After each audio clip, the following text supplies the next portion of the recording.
Hello everyone, मैं हूँ यशिका बुरा पवार। आपके सामने क्रैक कैम्प में आपका स्वागत है।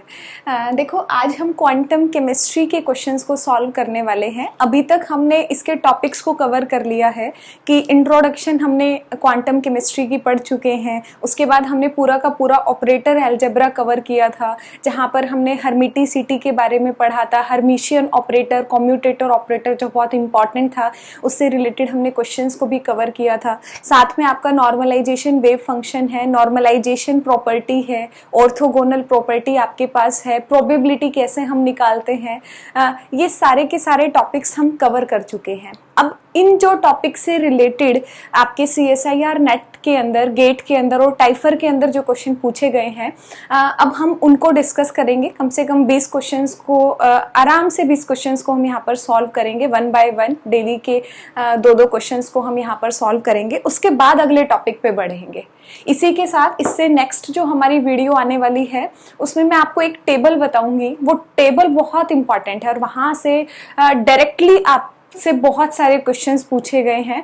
तो अगर आपको क्वांटम के अंदर क्वेश्चंस को करना है, अटेम्प्ट करना है पेपर में, तो उस टेबल का याद होना आपके लिए बहुत ज़रूरी है। ठीक है, फिलहाल अपने क्वेश्चन पे फोकस करते हैं। देखो, आज जो हमारा क्वेश्चन है, हमने गेट 2010 का क्वेश्चन लिया है, जो क्या कहता है, the wave function for a quantum mechanical particle in 1D box. आपको क्या दिया है, 1D बॉक्स आपको मेंशन किया गया है क्वेश्चन के अंदर, ऑफ लेंथ a। इसका मतलब क्या है कि जो x की लेंथ है वो 0 से कहां लाई करती है, a के बीच में लाई करती है, is given by wave function. आपको वेव फंक्शन भी दे रखा है, साई की value a sine of pi x by a, ये आपको वेव फंक्शन दे रखा है। इसके बाद पूछता है the value of a for a box of length 200 nanometre. इसने आपको ये बोल दिया कि आपके पास जो लेंथ है, a की वैल्यू है, वो आपके पास 200 नैनोमीटर है। और आपको क्या करना है, इस कैपिटल A की वैल्यू, ये जो आपको कैपिटल A आपको दिखाई दे रहा है, इस कैपिटल A की वैल्यू आपको फाइंड आउट करनी है और आपको बताना है ABCD में से कौन सा आपका करेक्ट आंसर है। तो एक बात का ध्यान रखो, सबसे पहले अभी तक हमने 1D बॉक्स का नॉर्मलाइजेशन वेव फंक्शन है, नॉर्मलाइज भी किया था वेव फंक्शन को, और मैंने आपको बोला भी था कि आपको हमेशा क्या करना है, उसको याद में रखना है। और वो वेव फंक्शन, जब भी हमने 1D बॉक्स की बात करते हैं, उसके लिए वेव फंक्शन क्या होता है हमारे पास, a sine n pi x by l। ये आपके पास क्या है, वेव फंक्शन होता है किसी भी 1D बॉक्स के लिए, जब आपके पास 0 से L का बॉक्स आपके पास दिया हुआ होता है। देखो, और यहाँ पर जो a की वैल्यू होती है, अगर मैं इसको नॉर्मलाइज की बात करती हूँ, मैं आपको जब मैंने आपको नॉर्मलाइजेशन पढ़ाया था, तब मैंने आपको बताया था कि जब भी मैं 1D बॉक्स को नॉर्मलाइज करती हूँ तो हमेशा वैल्यू क्या आती है आपके पास, 2/L आपके पास आती है। इसी के साथ एक पॉइंट है, वो याद रखना जो बताने जा रही हूँ, ध्यान से सुनना मेरी बात को। हम क्या कहते हैं कि अगर हमारे पास कोई भी बॉक्स 0 से L का दिया है, ध्यान से सुनना, अगर कोई भी बॉक्स आपको 0 से L लेंथ का दिया है, मींस जो बॉक्स की लेंथ है वो 0 से L के बीच में अगर लाई करती है, और ये जो वेव फंक्शन आपके पास होता है, यहाँ पर क्या होता है, ये जो है इसे हम क्या कहते हैं, वेरिएबल बोलते हैं। और वेरिएबल के आगे जो दिया होता है उसे हम क्या कहते हैं, नॉर्मलाइजेशन कांस्टेंट बोलते हैं। ये हमारे पास नॉर्मलाइजेशन कांस्टेंट होता है। तो याद रखना, जब भी हमारे पास 0 से L का बॉक्स होता है, और अगर मैंने यहाँ पर स्टेट कोई भी चूज कर ली, n की वैल्यू को मैं 1 2 3 4 कुछ भी अगर मैं पुट करती हूँ, तो नॉर्मलाइजेशन कांस्टेंट जो रहता है वो हमेशा क्या रहता है आपका, √2/L आपके पास रहेगा। मीन्स अगर 0 से L का बॉक्स है तो वेव फंक्शन है, जो नॉर्मलाइज्ड वेव फंक्शन है, वो हमेशा आपके पास क्या रहेगा, ये आपके पास रहेगा। ये हमेशा याद रखना है आपको।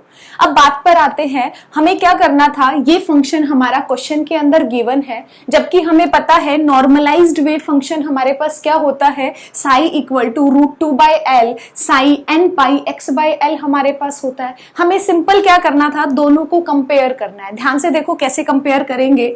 हमारे पास क्या है, a sine pi x by l हमें दिया गया है, क्वेश्चन के अंदर इसको किससे कंपेयर करेंगे, जो हमारा नॉर्मलाइज्ड वेव फंक्शन है वन डी बॉक्स के लिए, वो क्या है, √2/L sign of n pi x/L आपको दिया गया है। देखो इन दोनों को कंपेयर करो, अगर मैंने पाई x/L को n पाई x/L से अगर कंपेयर किया तो यहाँ पर n की वैल्यू क्या आ जाएगी, 1 आ जाएगी आपके पास। पूछी नहीं गई है, क्वेश्चन के अंदर पूछता तो आप कंपेयर करके बता सकते थे कि यहाँ पर जो स्टेट है n की वैल्यू 1 यहाँ पर ली गई है। अब देखो a को कंपेयर करो, a हमारे पास नॉर्मलाइजेशन कांस्टेंट हमारे पास है, तो a की वैल्यू किसके इक्वल आ गई, a की वैल्यू √2/L के इक्वल आपके पास यहाँ पर आ गई।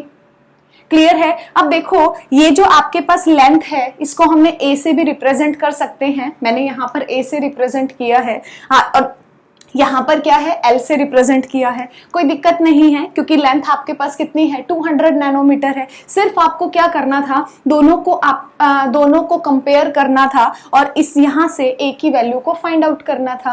देखो क्या होगा, a की वैल्यू किसके इक्वल हो जाएगी, √2/200 के इक्वल हो जाएगी। 200 क्या है, नैनोमीटर आपके पास है। तो अगर a इक्वल टू √2/200 नैनोमीटर आपके पास आएगा, 2 से कितना आ जाएगा, 100। अगर आपने 100 का रूट लिया तो किसके इक्वल होगा, 1/10 के इक्वल होगा, और जो यूनिट है वो आपके पास क्या हो जाएगी, नैनोमीटर 1/2 हो जाएगी। इसको ऊपर लेकर जाओगे तो कितना आ जाएगा, 0.1 नैनोमीटर माइनस 1/2 आपके पास क्या आ जाएगी, यूनिट आ जाएगी। मीन्स आपने यहाँ पर आंसर कितना आएगा, 0.1 नैनोमीटर माइनस 1/2 आपके पास आ जाएगा। तो सही आंसर क्या हो जाएगा, डी हो जाएगा।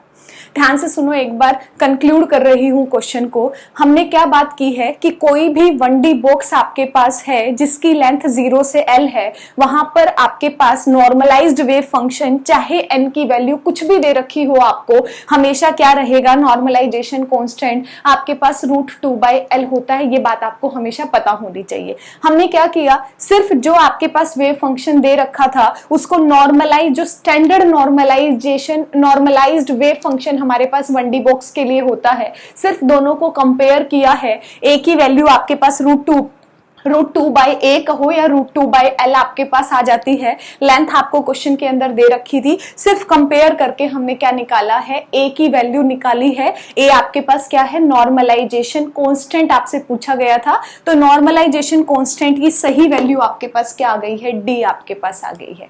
आई होप आपको क्लियर हो गया क्वेश्चन को कैसे करना है। अगली प्रॉब्लम के साथ फिर मिलेंगे अगले लेक्चर के अंदर, तब तक अपना ध्यान रखिएगा। Thank you.